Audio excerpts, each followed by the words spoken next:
kita rasakan di malam yang berbahagia ini adalah Allah mudahkan kita, Allah gerakkan hati kita untuk beribadah kepadanya. Dan setelah melaksanakan fardu maghrib berjamaah, menunggu waktu isya, kita sama-sama belajar untuk menambah ilmu kita, untuk menambah amal soleh kita, untuk menambah takwa kita kepada Allah Subhanahu wa taala. Tidak mungkin seseorang akan bertambah ketakwaannya kepada Allah Subhanahu wa taala, meningkat keimanannya kepada Allah Subhanahu wa taala tanpa mempelajari agama Allah Subhanahu wa taala. Itu mustahil. Jadi orang yang ingin ditinggikan derajatnya, kedudukannya, maka hendaknya dia mempelajari agama Allah Subhanahu wa taala, ayat-ayat Allah Subhanahu wa taala dan hadis-hadis Nabi sallallahu alaihi wasallam. Kemudian tidak lupa juga kita bersalawat, beriringkan salam kepada Nabi kita tercinta Nabi Muhammad sallallahu alaihi wasallam. Ikhwani fid din rahimani wa rahimakumullah, di malam yang berbahagia ini kita memasuki bab yang ke-15 insyaallah. Dan sebagaimana biasanya sebelum kita memulainya, maka kita minta kepada yang bertugas untuk membacakan. Fadhil.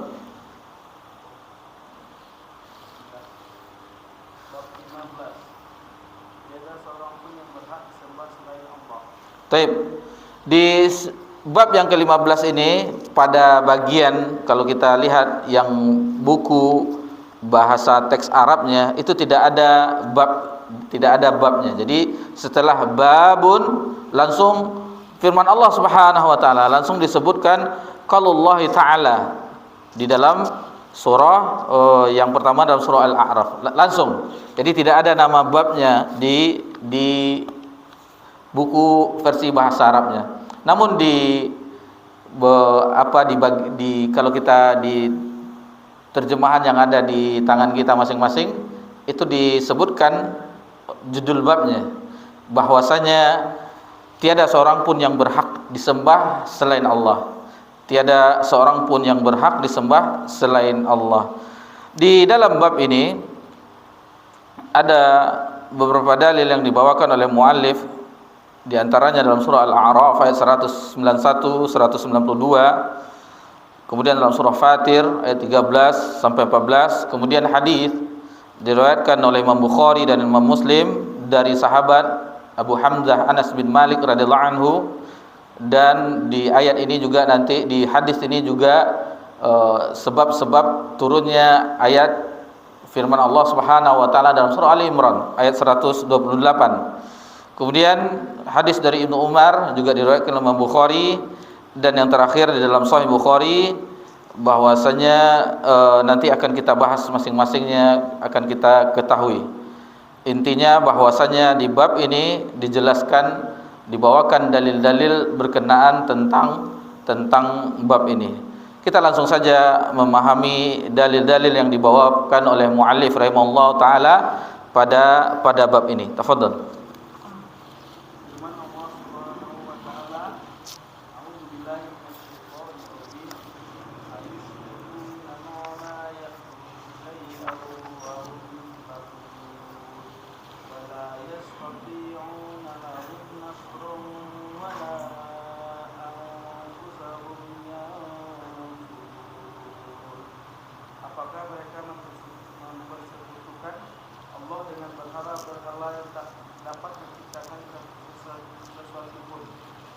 Sedangkan berhala-berhala itu sendiri buatan orang, dan berhala-berhala itu tidak mampu memberi pertolongan kepada penyembah-penyembahnya, dan kepada dirinya sendiri pun berhala-berhala itu tidak dapat memberi pertolongan.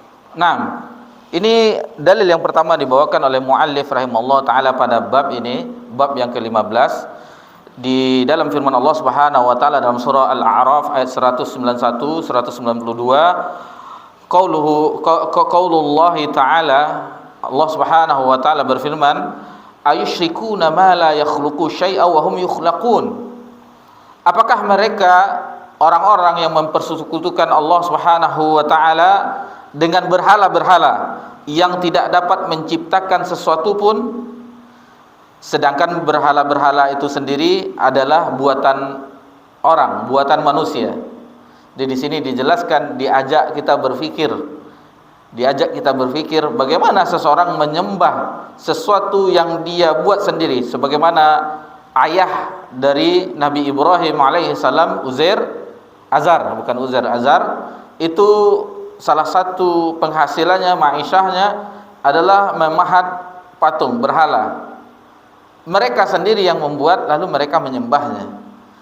Mungkin kita saksikan berhala-berhala yang ada di zaman kita ini, maka sungguh aneh, yang dibuat dan tidak bisa memberikan manfaat dan mudarat, itu pula yang disembah. Lalu di ayat selanjutnya, wala yastati'una lahum nasra wala anfusahum yansurun. Di ayat 192, dan berhala-berhala itu tidak mampu memberikan pertolongan kepada penyembah-penyembahnya, dan kepada dirinya sendiri pun berhala-berhala itu tidak dapat memberikan pertolongan, tidak bisa memberikan pertolongan. Tidak bisa, apa yang bisa dibuat oleh berhala-berhala tersebut. Kita perhatikan, tidak bisa.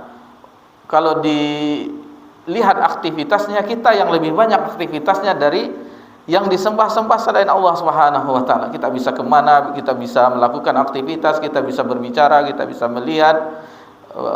Adapun berhala-berhala yang mereka sembah selain Allah Subhanahu wa taala tidak bisa bergerak sama sekali. Ada suatu cerita, ini cerita sahih insyaallah, diceritakan kepada kami bahwasanya ada seorang non muslim, waktu itu etnisnya etnis Cina. Kita mengetahui Cina itu ada semacam altarnya, ada dupa-dupa segala macam.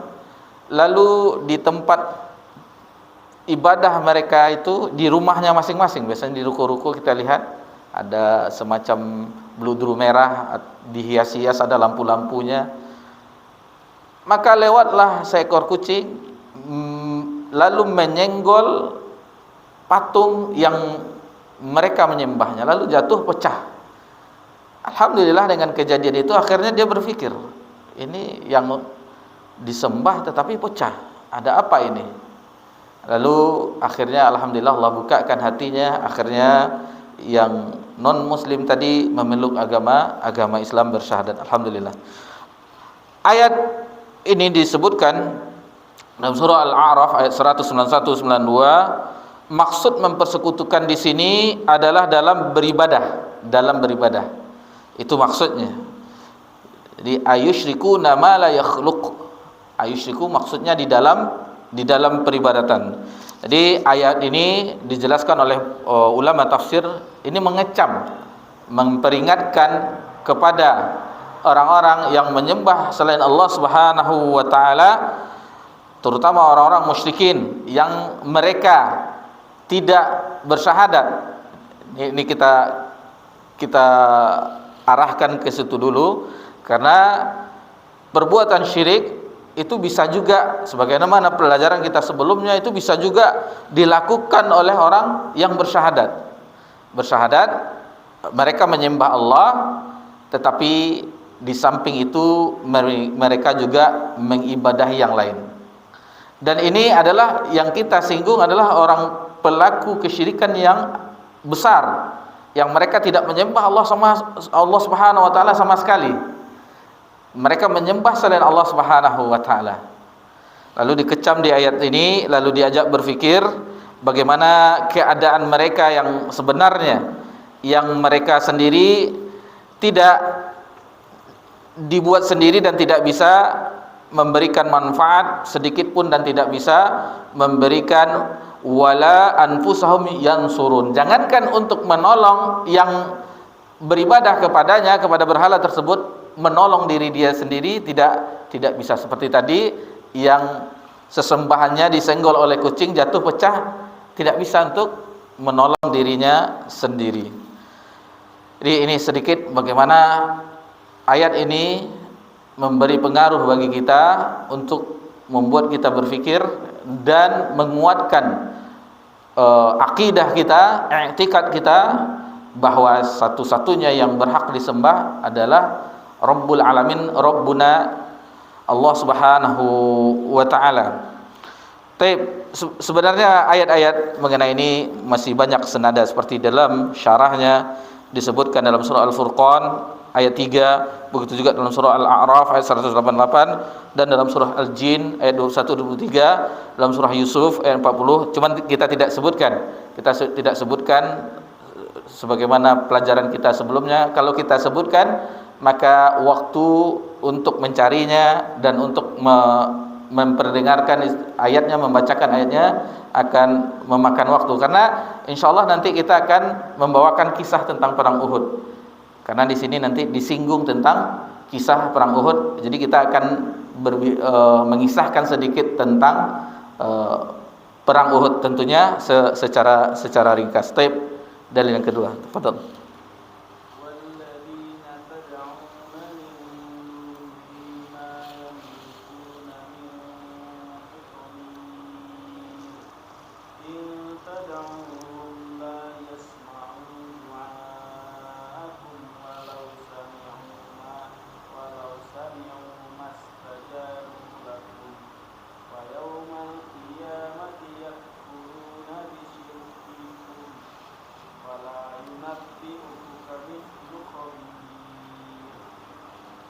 Dan orang-orang yang kamu seru atau sembah selain Allah, tiada mempunyai apa-apa walaupun sedikit sekali.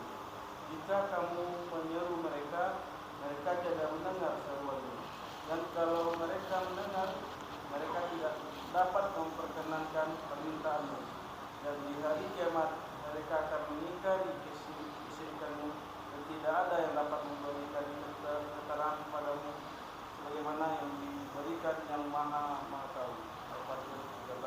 Nah, dalil kedua di dalam bab ini bahwasanya muallif rahimahullah taala membawakan firman Allah Subhanahu wa taala dalam surah Fatir, ayat 13-14, qaulullah taala walladzina tad'una min dunihi ma yamlikuna min qitmir.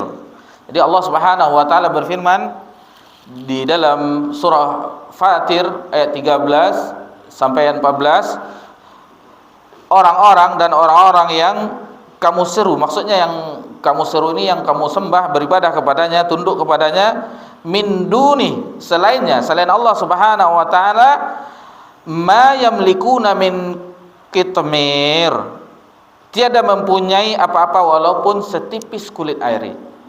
Bayangkan, tidak ada daya sesembahan selain Allah Subhanahu wa taala walaupun hanya setipis kulit ari. Itu tidak ada kekuatan sedikit pun. Tidak bisa.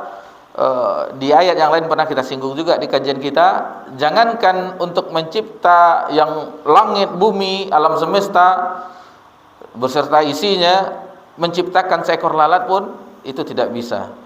Lalu kalau bagi orang yang tidak ada keimanan di dalam hatinya, dilihatlah di keadaan zaman ini. Oh bisa, lihatlah negara Cina tersebut bisa membuat matahari, bisa membuat robot segala macamnya.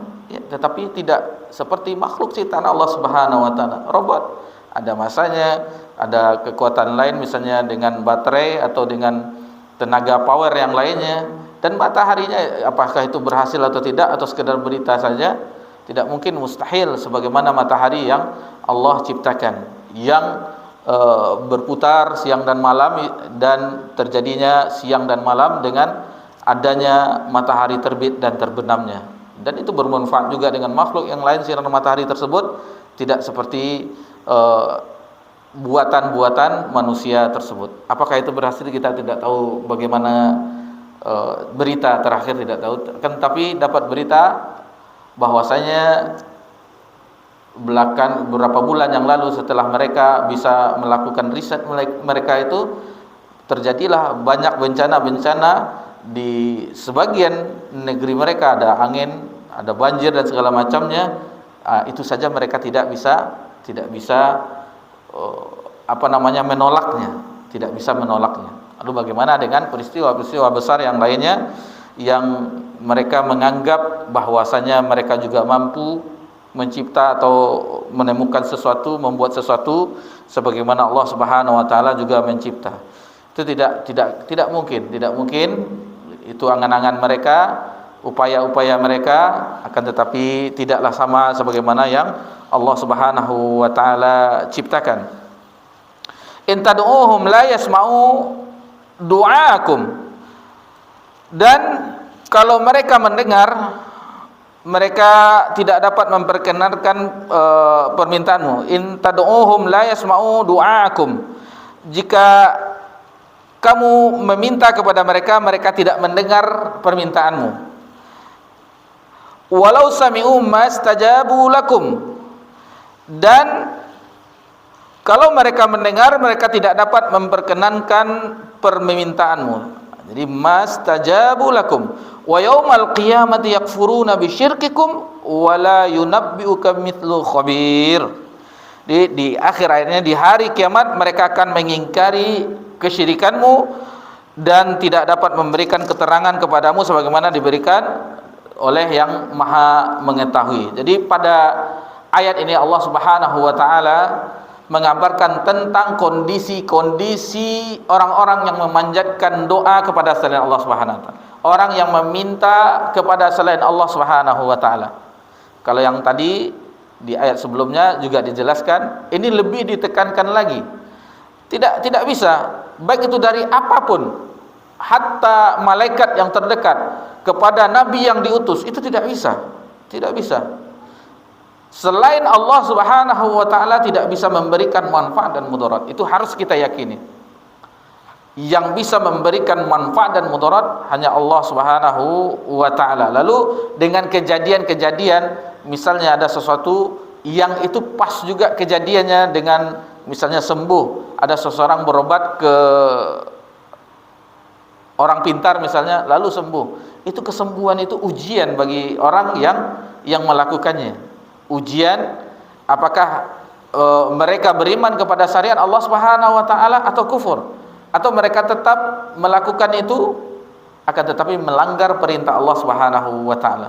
Seperti orang pergi berobat ke dukun, itu dilarang dalam agama kita.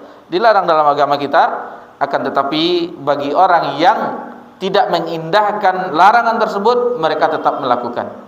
Lalu bagaimana seandainya kita telah menempuh cara medis atau cara-cara yang lainnya tetapi tidak ada juga sembuh misalnya? Bukankah di situ Allah menyediakan pahala yang besar dengan kesabaran? Bukankah Allah dengan keadaan tersebut menggugurkan dosa-dosa, mengangkat derajat seorang hamba? Begitu juga dengan keluarga-keluarganya akan diberikan pahala dari ketabahan dan kesabaran mereka.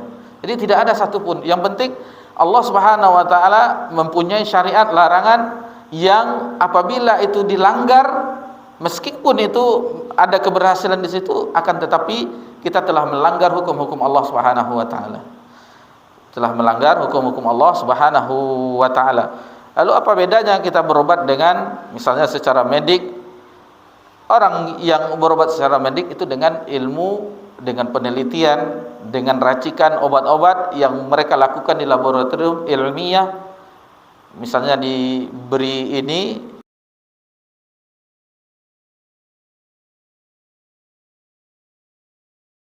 ada penelitiannya. Sementara yang berobat selain itu misalnya dengan cara-cara yang kita katakan tadi, pergi ke dukun, ke orang pintar atau segala macam yang kita sebut di zaman ini, maka itu tidak dibolehkan di dalam agama. Itu ujian bagi kita. Berimankah kita dengan syariat Allah Subhanahu wa taala atau tidak?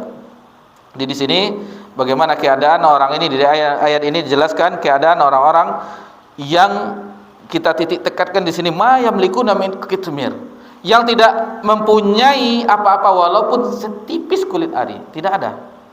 Yang mereka seru, yang mereka minta kepada selain Allah Subhanahu wa taala.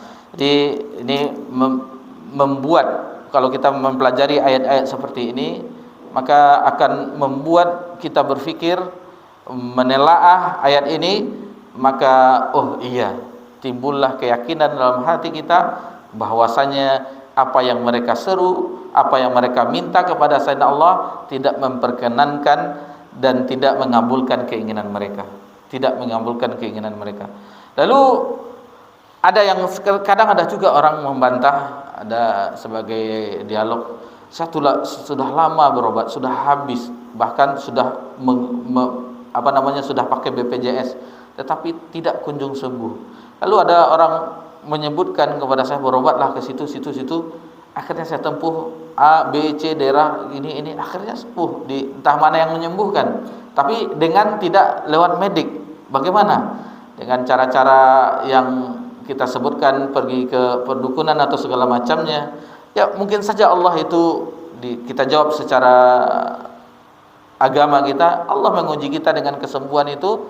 Berarti apakah kita beriman dengan menjauhi larangan Allah Subhanahu wa taala atau tidak? Karena ketidaksabaran kita, akhirnya kita menerjang larangan Allah Subhanahu wa taala dan diuji lagi dengan ada buktinya kesembuhan. Kalau kita perhatikan orang-orang yang menjadi perpanjangan tangan daripada iblis, syaitan, itu terkadang memang ada benarnya. Misalnya mereka pergi ke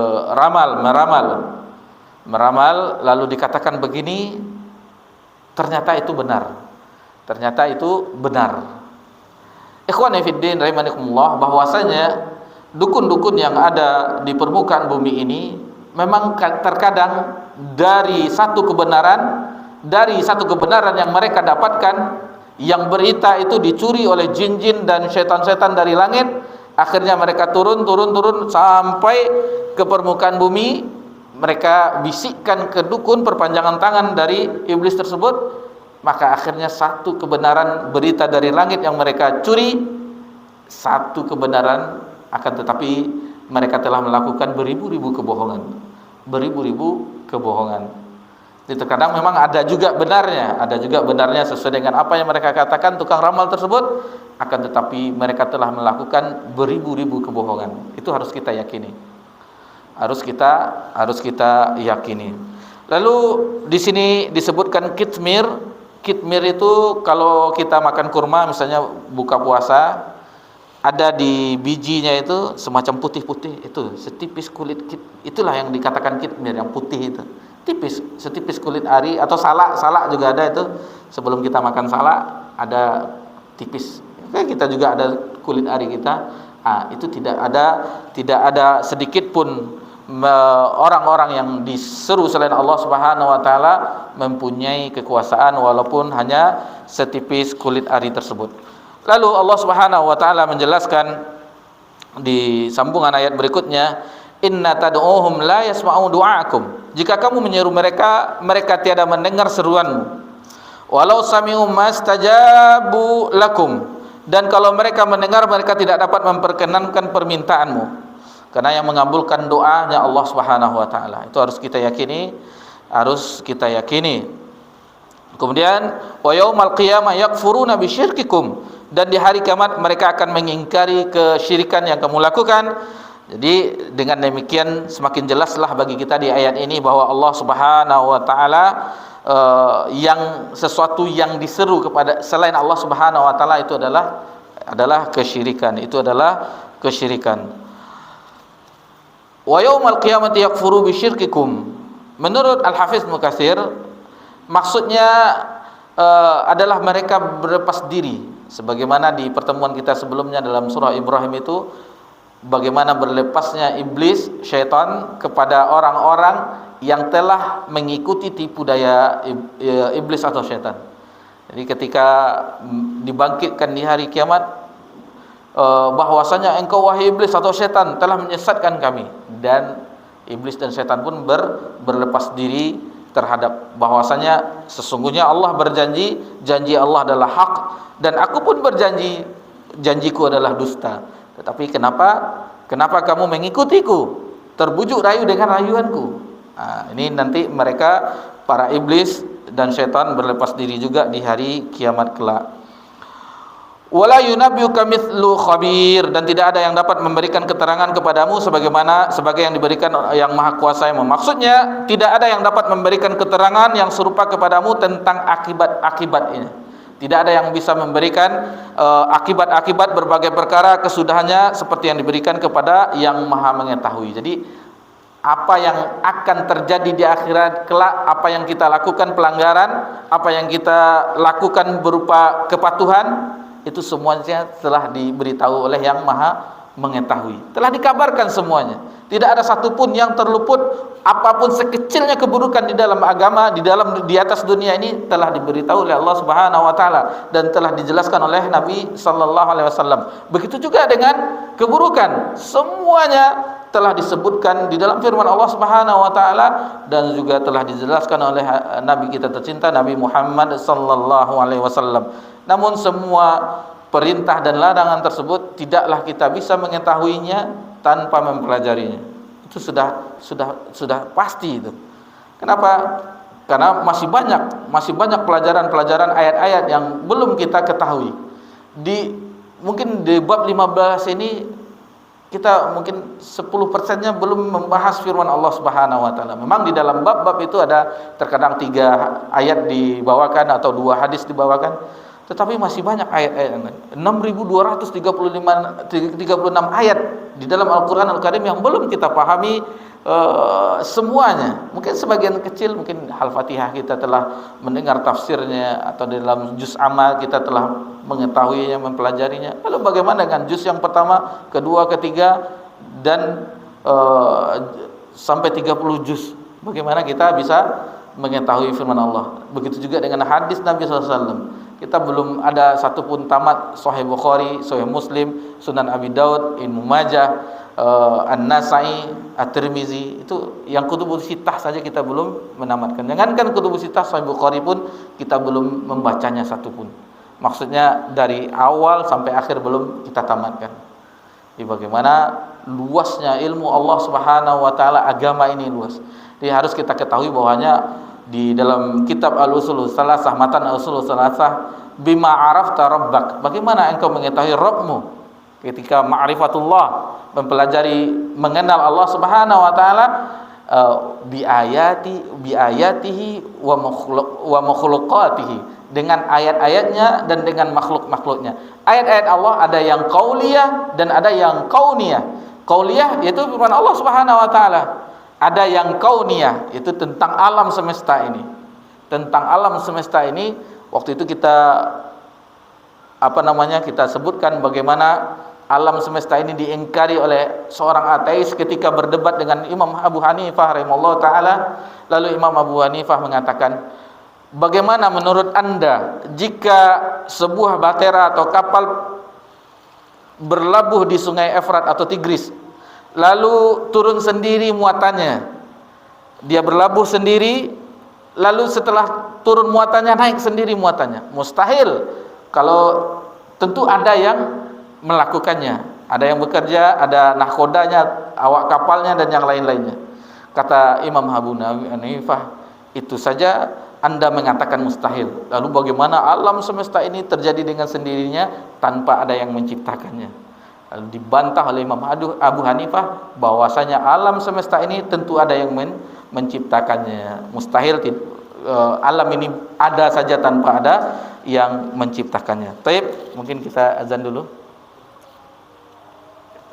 Oh, cepat itu. Baik. Kalau begitu kita lanjutkan di hadis berikutnya, dalil yang ketiga dalam Sahih Bukhari dan Sahih Muslim. Hadis dari Anas. Baik, fadhal.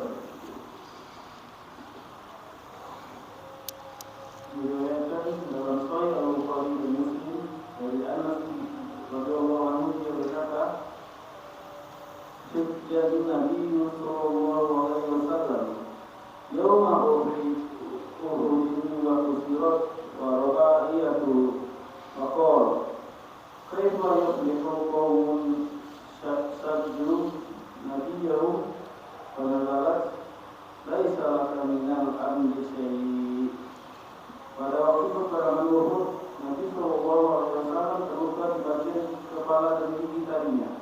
Maka beliau bersabda, bagaimana akan beruntung suatu kaum yang melukai nabi mereka? Lalu turun ayat, tak ada sedikit pun campur tanganmu dalam urusan mereka itu. Ali Imran 128. Baik.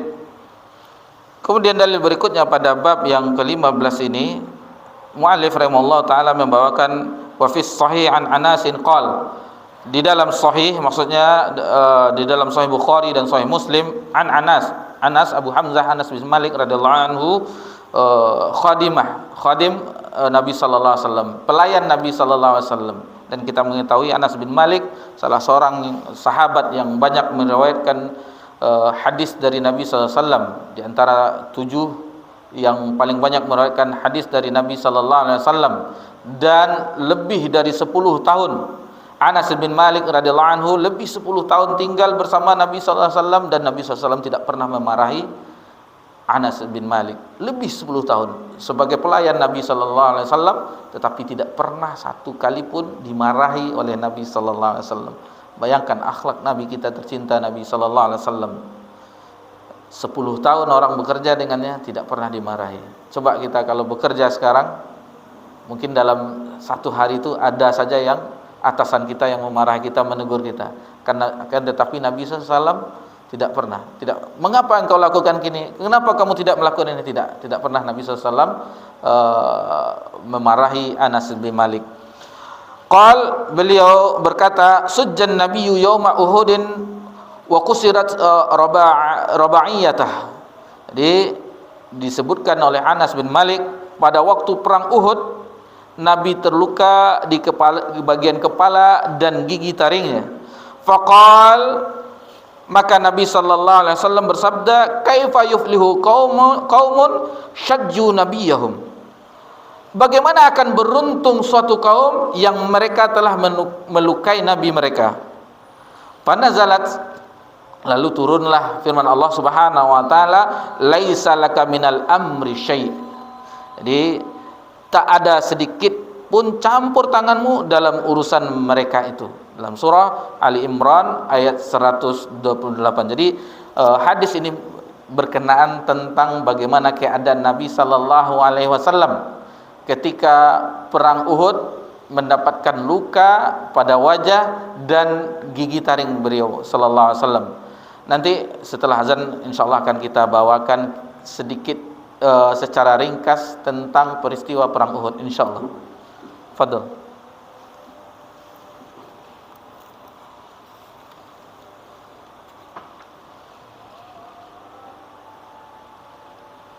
Allahu Akbar, Allahu Akbar, Allahu Akbar,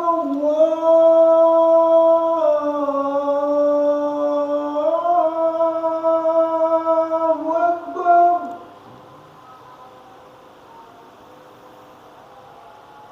Asyhadu an la ilaha illallah.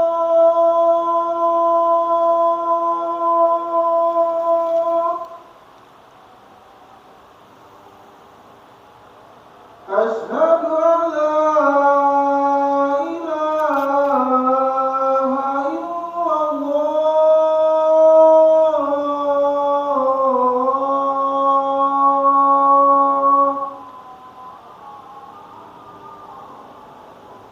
Asyhadu anna Muhammadar Rasulullah.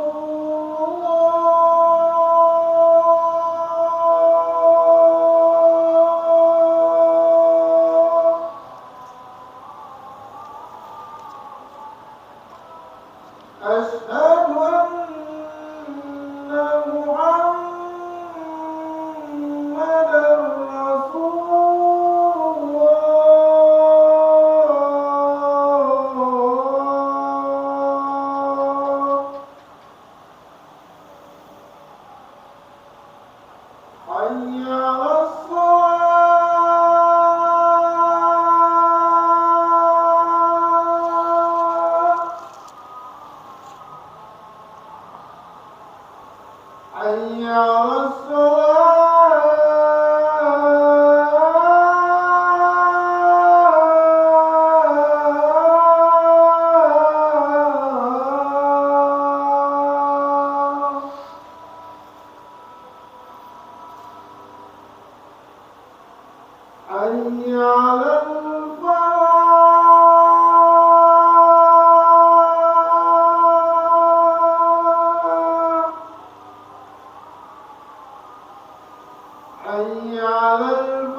Alhamdulillah, wassalatu wassalamu ala Rasulillah, ma ba'd. Sedikit kita akan singgung tentang peristiwa perang Uhud, tentu secara ringkas. Bahwasanya perang Uhud itu terjadi di tahun ketiga Hijriah. Itu dipicu setelah orang-orang kafir Quraisy Mekah itu mengalami kekalahan di peristiwa perang Badar di tahun kedua Hijriah. Dengan kalau bahasa kita, mereka balas dendam. Orang-orang kafir Quraisy balas dendam terhadap kekalahan mereka di perang Badar. Kemenangan pertama bagi kaum muslimin terhadap orang kafir Quraisy.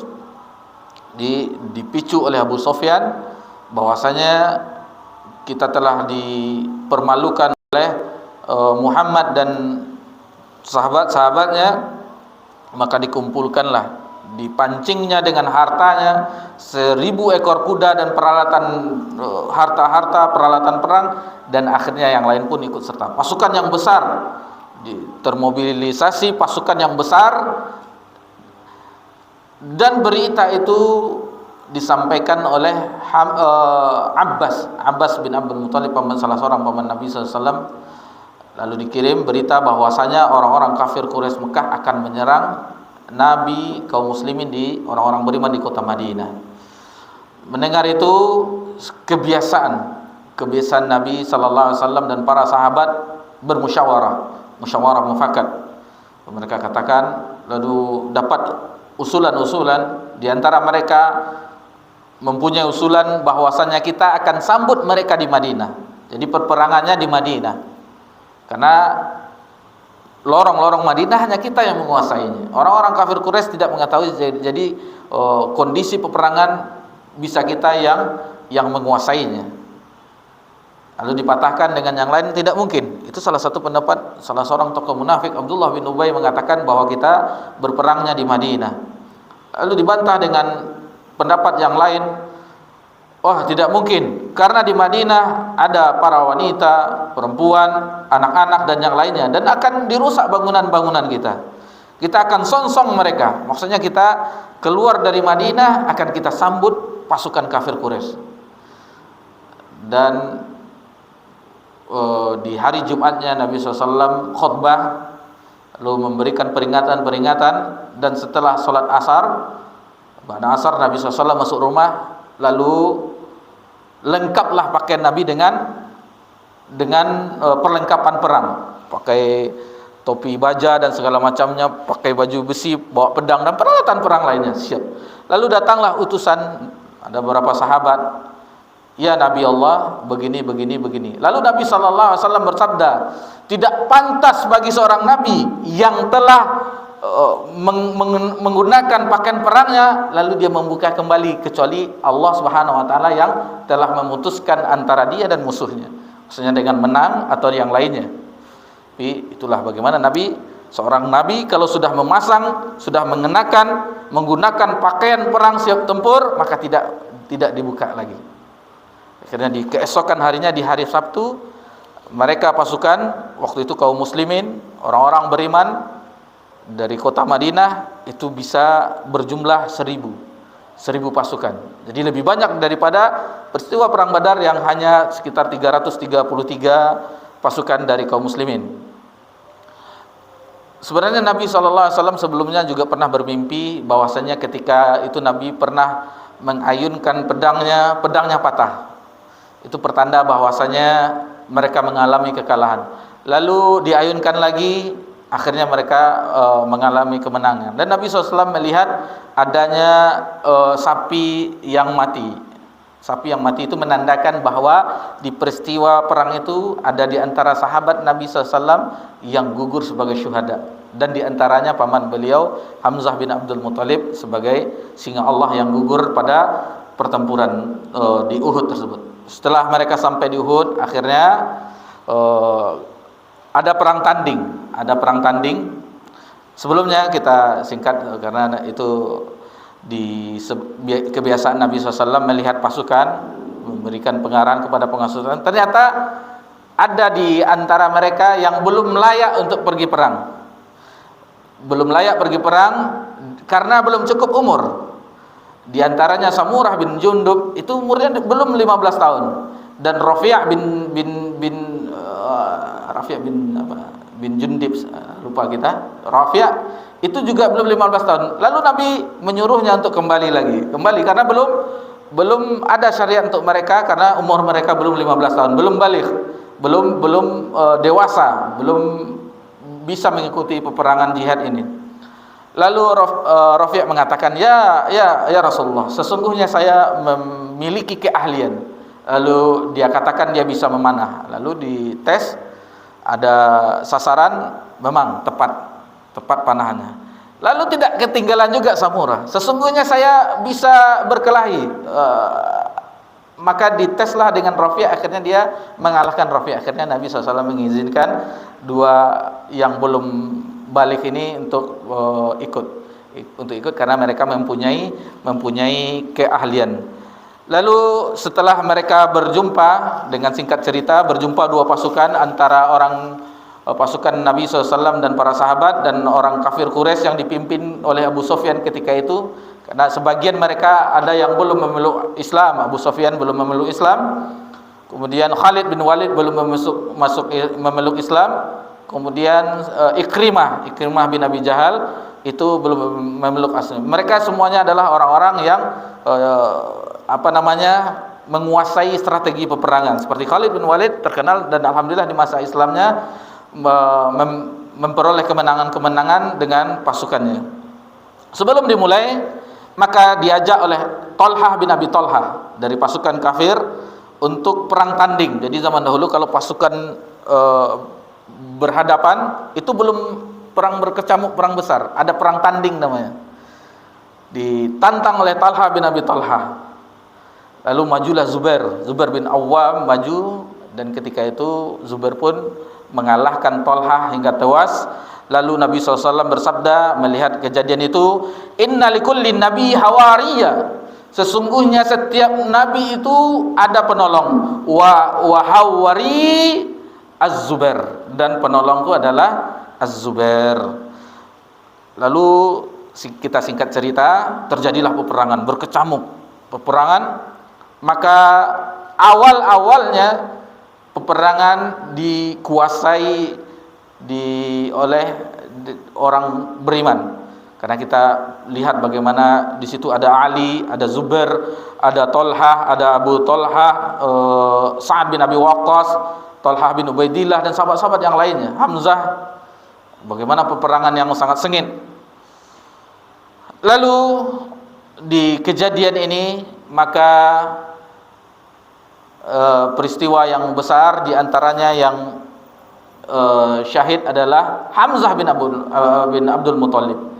Ketika itu di peperangan yang sengit, ada namanya Wahsy. Dia awalnya seorang budak, karena diiming-imingkan oleh kafir Quraisy agar membunuh Hamzah dalam peperangan Uhud ini, karena Hamzah telah membunuh keluarga mereka ketika perang Badar. Maka dikatakan kepada Wahsy, seandainya engkau bisa membunuh Hamzah, maka engkau akan bebas, merdeka, tidak jadi budak lagi.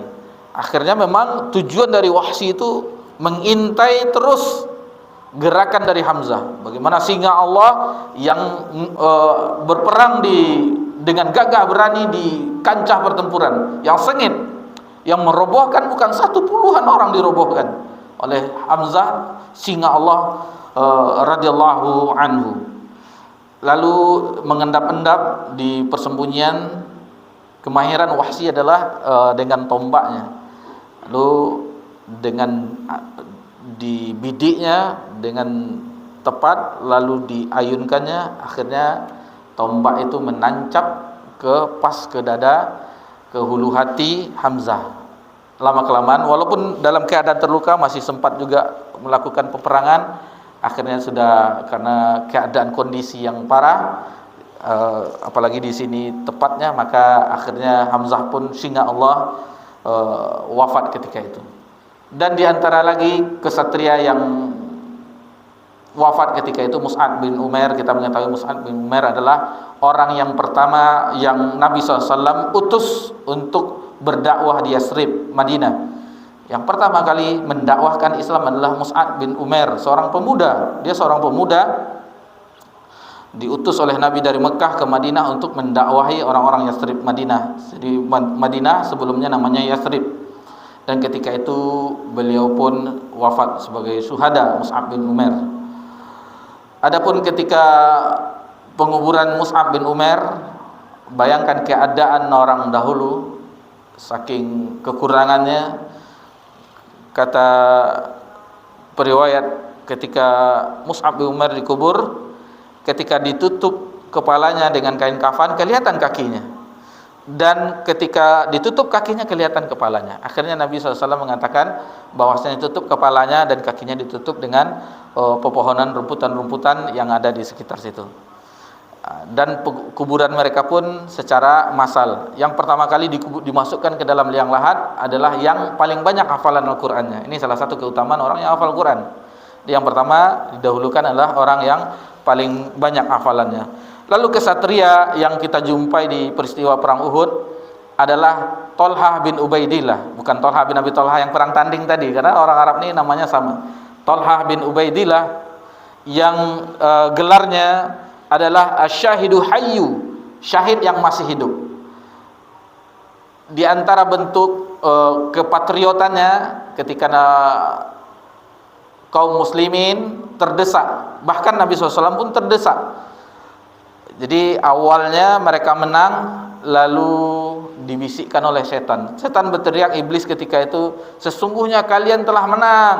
Seolah-olah suara itu yang terdengar karena melihat para pasukan yang lainnya telah mengambil ghanimah. Awalnya sebagian yang ditugaskan di Bukit Pemanah, pasukan pemanah sekitar 50 orang, sebagian tergiur. Lalu mereka mengindahkan perintah Nabi SAW. Bayangkan, Nabi mengatakan apapun yang terjadi tetap pada posisi di Bukit Pemanah itu, jangan tinggalkan sebelum diperintahkan oleh Nabi SAW. Tetapi melihat keadaan kondisi tertentu, sebagian mereka turun, sehingga yang menjadi komandonya Abdullah bin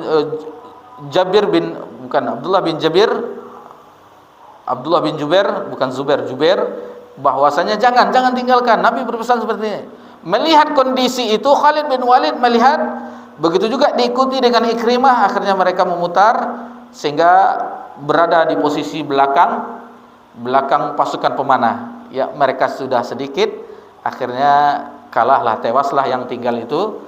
Akhirnya disitulah porak-porandanya kaum muslimin.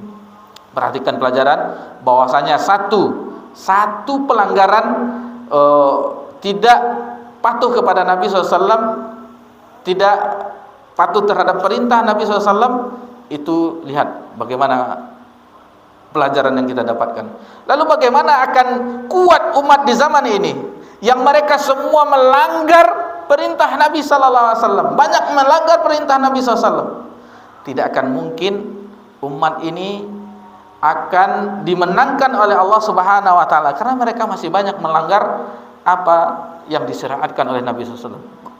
Pelajaran yang berharga, satu perintah Nabi SAW yang mereka langgar, jangan tinggalkan tempat posisi sebelum diperintahkan oleh Nabi. Akhirnya mereka meninggalkan. Itulah kejadiannya. Akhirnya mereka sebagian, bahkan Nabi SAW pun terdesak. Di kondisi seperti itu, Nabi SAW pun terluka, berlumuran darah, sehingga sebagian lempengan topeng baju besi helmnya itu masuk ke sini, sehingga gigi Nabi SAW patah berdarah. Kondisi-kondisi seperti itu akhirnya di beberapa sahabat yang menjadi tameng Nabi SAW, menjadi tameng. Ini dia diantaranya Thalhah bin Ubaidillah, menjadi tameng Nabi SAW. Walaupun dia terluka dan yang lainnya, dan sebagian sahabat ada yang gugur karena melindungi Nabi SAW. Itulah peristiwa yang berat. Akhirnya melihat kondisi itu, seolah-olah ada sebagian yang lemah, bahwa mengatakan, apalagi Abu Sufyan mengatakan Muhammad telah mati atau segala macamnya, sallallahu alaihi wasallam, dia mengatakan seperti itu, sehingga terdesak. Akhirnya seolah-olah mereka telah menganggap mana Muhammad, mana anak dari Abu Quhafah, maksudnya Abu Bakar, mana ini, seolah-olah mereka sudah menang. Akhirnya mereka meninggalkan kaum muslimin, seolah-olah mereka telah menang orang-orang kafir Quraisy, pasukan Abu Sufyan. Lalu yang bisa kita ambil pelajaran juga kisah patriot Anas bin Nadhr, salah seorang paman dari Anas bin Malik. Anas bin Nadhr ketika peristiwa perang Uhud, dia mengatakan kepada sahabat yang lainnya, Sa'ad bin Abi Waqqas, sesungguhnya saya mencium aroma surga di balik Uhud tersebut. Lalu dipacunya kendaraannya, dibelahnya barisan kaum kafir Quraisy, lalu berperanglah sebagai kesatria. Puluhan luka di tubuhnya, bahkan tidak kelihatan. Yang mengenali jasad Anas bin Nadhr adalah saudarinya, dilihat dari jarinya. Bayangkan bagaimana keadaan Anas bin Nadhr. Itulah kesatria-kesatria yang gugur dalam peristiwa perang Uhud. Bagaimana mereka sumbangsihnya terhadap agama Allah Subhanahu wa taala.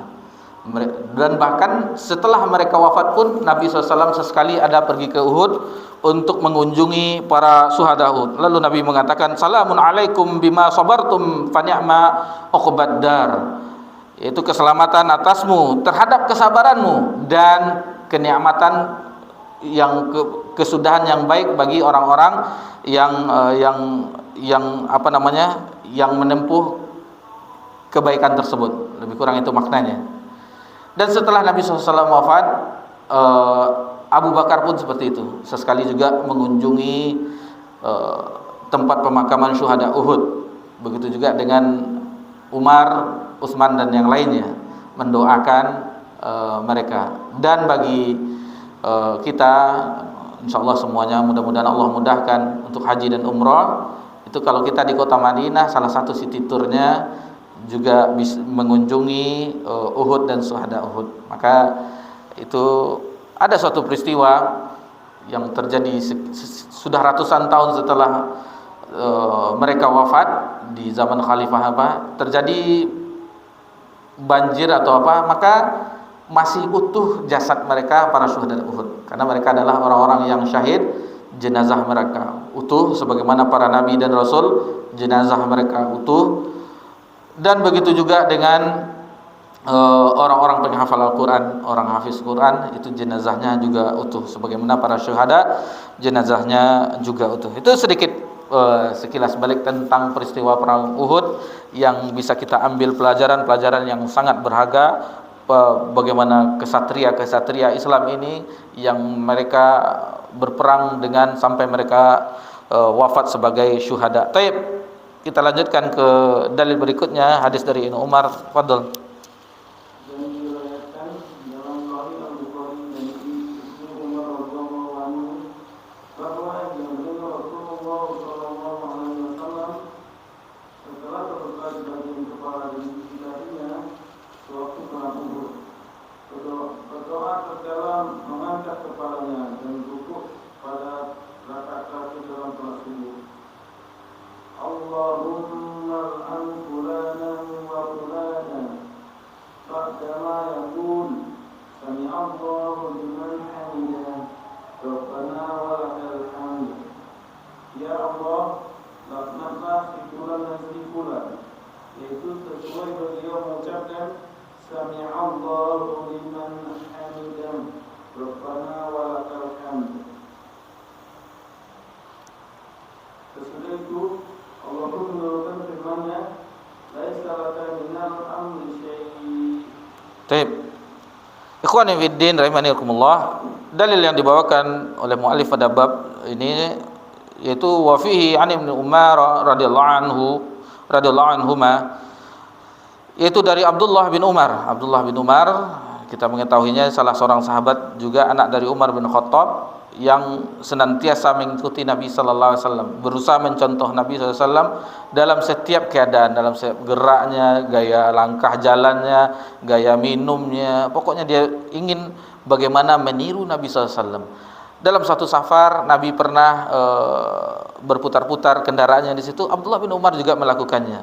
Kalau kita melihat bagaimana perjalanan Nabi SAW di dalam ketika haji, Nabi SAW di antara dua bukit pernah untuk buang hajat. Abdullah bin Umar pun dalam haji berikutnya setelah Nabi SAW wafat juga meniru keadaan.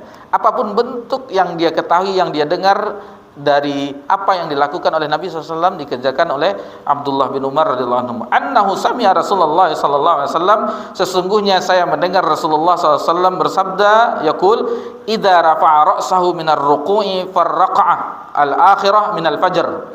Jadi diriwayatkan dalam Sahih Bukhari, maksudnya bahwasanya setelah Nabi SAW itu terluka pada peristiwa perang Uhud tadi yang kita ceritakan, lalu berdoa tatkala mengangkat kepalanya dari ruku pada rakaat terakhir dalam salat subuh.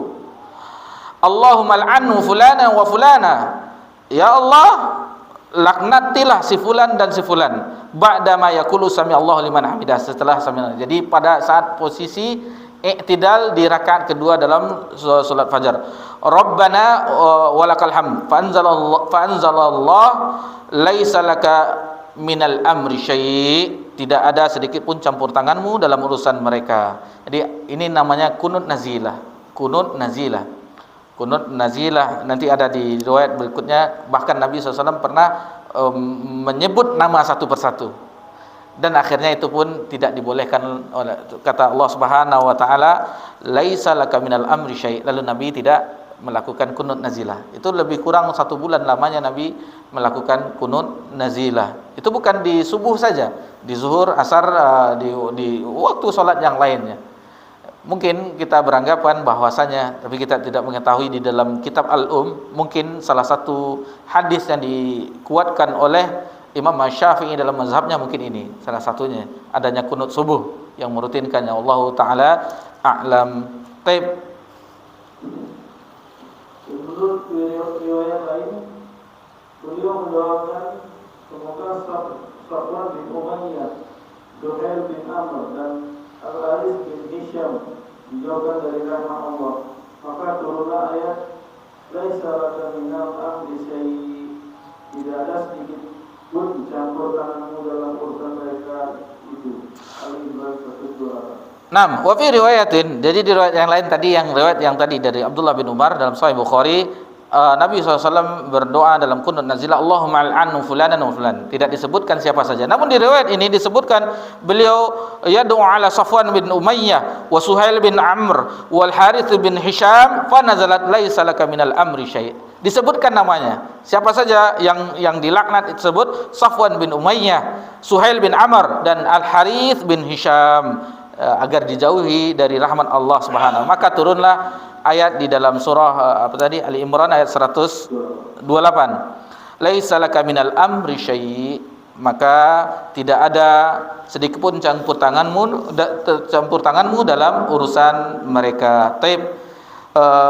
Hadis yang terakhir dan dalil terakhir pada bab ini dari Abu Hurairah. Tafadhal.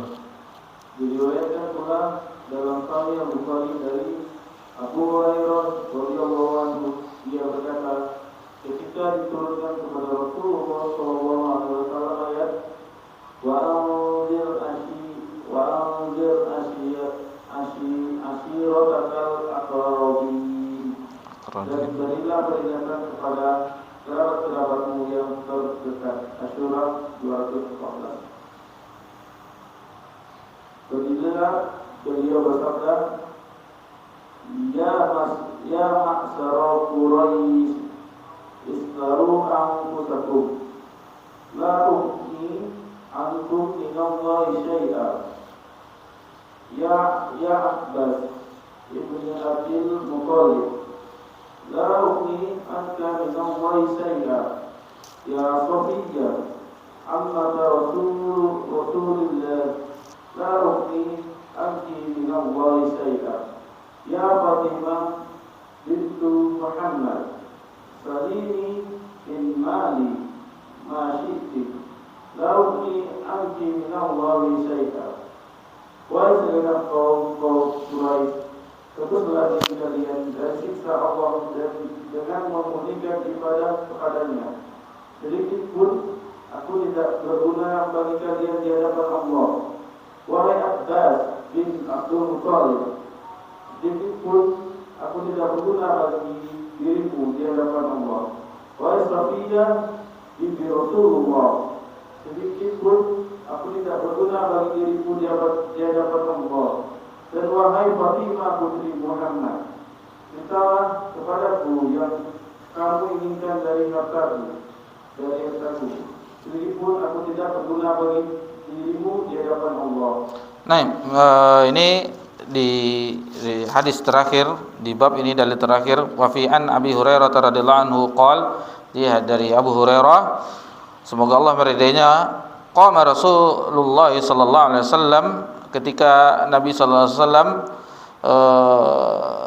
berdiri, lalu turunlah ayat wa hina unzila alaihi wa anzir ashiratakal aqrabin, maka beri peringatanlah kepada kerabatmu yang terdekat, dalam surah Asy-Syu'ara ayat 214. Maka faqal ya ma'syar Quraisy, maka Nabi SAW menyeru, wahai sekalian segenap kaum Quraisy, au kalimatan nahwa, atau kalimat yang lainnya, ishtaru anfusakum.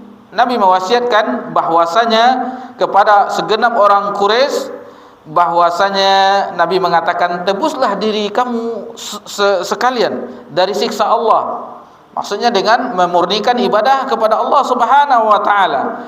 La ughni ankum minallahi syai'a, sesungguhnya aku tidak bisa memberikan manfaat sedikit pun kepadamu di sisi Allah Subhanahu wa taala. Ya Abbas Ibn Abdul Muttalib, dipanggilnya pamannya Abbas bin Abdul Muttalib, la ughni anka minallahi syai'a, sesungguhnya aku tidak bisa memberikan manfaat kepadamu di sisi Allah Subhanahu wa taala. Ya Safiyatu ammata Rasulullah sallallahu alaihi wasallam, wahai Safiyah, yaitu bibinya Rasulullah sallallahu alaihi wasallam, la ughni anki minallahi syai'a, sesungguhnya aku tidak bisa memberikan manfaat terhadapmu di sisi Allah Subhanahu wa taala. Lalu dipanggilnya putrinya yang tercinta, ya Fatimah binti Muhammadin sallallahu alaihi wasallam, wahai Fatimah, anaknya perempuan Muhammad sallallahu alaihi wasallam, salini min mali ma syi'ti, mintalah kepadaku dari harta yang engkau inginkan, la ughni anki minallahi syai'a, sesungguhnya aku tidak bisa memberikan manfaatmu kepadamu di sisi Allah di hari kiamat, apalagi tidak bisa memberikan manfaat sesuatu apapun. Inilah bagaimana Nabi SAW menggambarkan, dan ini menguatkan bab yang ke-15 ini, bahwasanya tidak ada seorang pun yang disembah selain Allah Subhanahu, hanya Allah Subhanahu wa taala yang bisa memberikan manfaat dan mudarat. Sebelum kita akhiri perjumpaan kita, pembahasan kita, maka kita dengarkan kandungan pada bab ini. Tafadhol. Kandungan bab ini: 1. Tafsir kedua ayat tersebut di atas. 2. Kisah perang Uhud. 3. Rasulullah memimpin para Rasul dalam salat subuh telah melakukan qunut sedang para sahabat yang berada di belakang beliau mengucapkan amin. 4. Orang-orang yang beliau doakan semoga Allah menjauhkan mereka dari rahmatnya dan orang-orang kafir.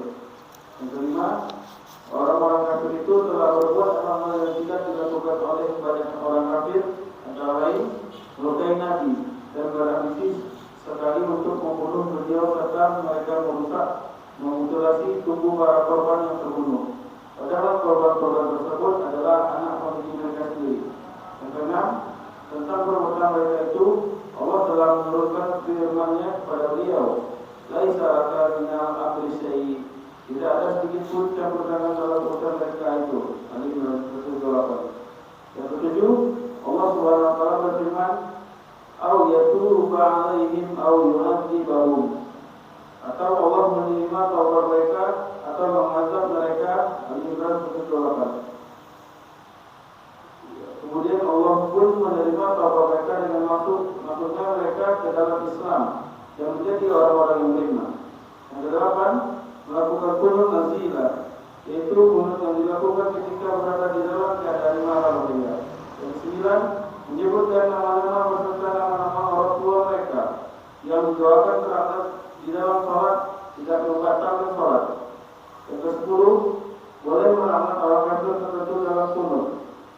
Yang ke-11, kisah Rasulullah SAW tatkala diturunkan kepada beliau ayat, dan berilah peringatan kepada keluargamu yang terdekat. Yang ke-12, kesungguhan Rasulullah SAW dalam hal ini, sehingga beliau melakukan sesuatu yang menyebabkan dirinya tuduh gila. Demikian halnya apabila dilakukan oleh seseorang muslim pada masa sekarang ini. Kata 13, Rasulullah SAW memberikan kepada yang paling jauh kemudian yang terdekat dengan bersabda, sedikit pun aku tak berguna bagi dirimu di hadapan Allah. Sampai beliau bersabda kepada putrinya sendiri, wahai Fatimah, putri Muhammad, sedikit pun aku tidak berguna bagimu di hadapan Allah. Apabila beliau telah memaklumat secara terang-terangan, padahal beliau adalah pemimpin para rasul, bahwa beliau sedikit pun tak berguna bagi diri putrinya sendiri, wanita termulia sealam ini. Dan orang pun mengimani bahwa beliau tidak mengatakan kecuali yang hak. Kemudian dia memperlihatkan apa yang terjadi pada kaum Khawas dewasa ini. Akan tampak baginya bahwa tauhid sudah ditinggalkan dan tuntunan agama menjadi asing. Baik, di bagian akhir ini bagaimana dikomentari bahwasanya lihatlah bagaimana Nabi SAW. Nabi SAW penghulunya Bani Adam tidak mengatakan kepada putrinya beliau sallallahu alaihi wasallam Fatimah binti Muhammad sallallahu alaihi wasallam bahwasanya Nabi SAW tidak bisa memberikan manfaat sedikit pun di hadapan Allah Subhanahu wa taala. Lalu yang bagian akhirnya yang membuat kita bagaimana orang-orang selain Nabi SAW, selain orang-orang yang mengatakan orang-orang pilihan, orang-orang habib, orang-orang wali, orang-orang yang mereka bisa memberikan sesuatu di sisi Allah Subhanahu wa taala, yang mereka telah putus makrifatnya atau segala macamnya.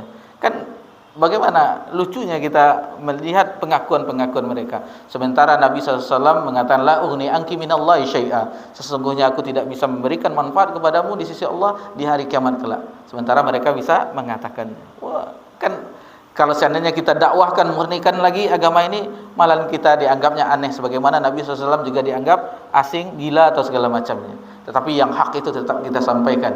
Kita sampaikan dari sumber aslinya, dari kitab Allah Subhanahu wa taala dan hadis-hadis Nabi sallallahu alaihi wasallam.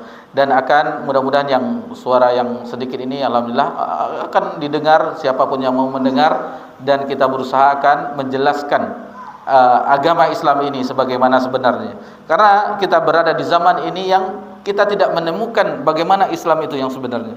Kalaulah kita tidak mempelajari bagaimana Nabi dan sahabatnya, kita tidak mengetahui bagaimana Islam itu yang sebenarnya. Sebagaimana dijelaskan oleh Syekh Muhammad bin Shalih Al-Utsaimin, jangan dilihat Islam itu di zaman umat Islam di zaman ini, akan tetapi lihatlah bagaimana Islam itu di zaman Nabi SAW dan para sahabatnya. Itulah Islam yang sebenarnya, yang masih murni, yang masih turun wahyu kepada Nabi SAW dan Nabi menyampaikan kepada sahabatnya, dan mereka pun mengamalkan dengan keimanan mereka. Itulah Islam yang kalau seandainya kita ingin melihat potret Islam yang sebenarnya, bukan di zaman ini, bukan di kelompok ini, bukan kepada individu ini, tidak. Tapi insyaallah di pekan yang akan datang kita lanjutkan ke bab 16, bagaimana rasa takut malaikat makhluk Allah Subhanahu wa taala terhadap Allah Subhanahu wa taala. Insyaallah mudah-mudahan apa yang kita bahas di malam ini bermanfaat bagi kita semuanya, dan apabila ada kesalahan mohon maaf, dan kebenaran itu mutlak dari Allah dan Rasulnya. Subhanakallahumma wa bihamdika asyhadu an la ilaha illa anta astaghfiruka wa atubu ilaik. Wassalamu ala nabi Muhammad sallallahu alaihi wasallam wa ala alihi washabbihi ajmain. Walhamdulillahirabbil alamin. Assalamualaikum warahmatullahi wabarakatuh.